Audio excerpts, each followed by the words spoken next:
साकरी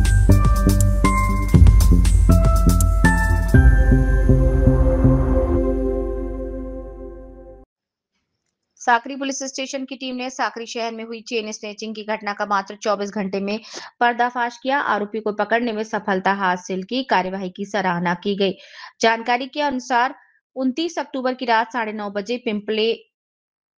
pimple ने साकरी निवासी शोभाबाई कैलाश गंडोडे और उनके पति कैलाश गंडोडे शिरपुर से पिंपल नेर स्थित अपने घर जा रहे थे।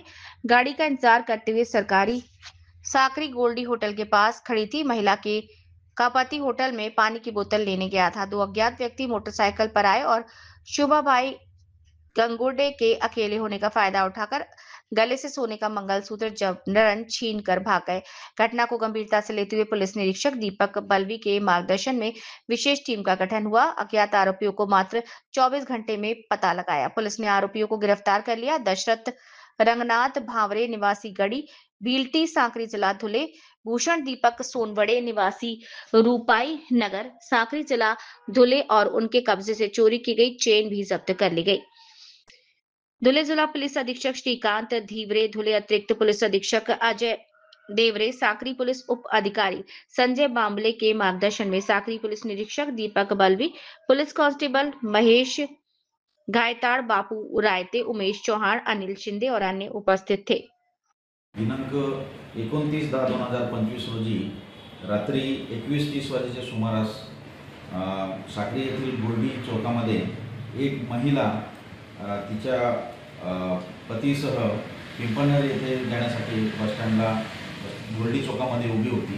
सदर ठिकाणी दोन अनोळखी इसम मोटरसायकलने आले आणि महिला एकटी असल्याचा फायदा घेऊन तिच्या गळ्यातील मंगळसूत्र जबरीने हिसकावून त्या ठिकाणून ते पळून गेले। सदर प्रकरणी पोलिसांनी 258/25 प्रमाणे जबरी चोरीचा गुन्हा दाखल केला। माननीय पोलीस अधीक्षक श्रीकांत देवरे सर तसेच माननीय अपर पोलीस अधीक्षक अजय देवरे सर व संजय बांबळे सर उपविभागीय पोलीस अधिकारी यांच्या मार्गदर्शनाखाली सदर प्रकरणाचा तपास सुरू करण्यात आला। सदर तपासामध्ये आम्ही स्वतः व PSI गायताळ आणि आमच्या टीम एक पथक तयार करण्यात आलं आणि तत्काळ परिसरामधले CCTV फुटेज आम्ही चेक केले। CCTV फुटेजमध्ये दोन मोटरसायकल स्वार हे संशयितरित्या त्या ठिकाणी आम्हाला दिसून आले आणि त्यांचा शोध घेऊन तपास करून त्यांना पोलीस स्टेशनला आणून विचारपूस केली असता त्यांनी 7 ग्रॅम मंगळसूत्र हे त्या ठिकाणी रिकव्हरी म्हणून काढून दिलेले आहे।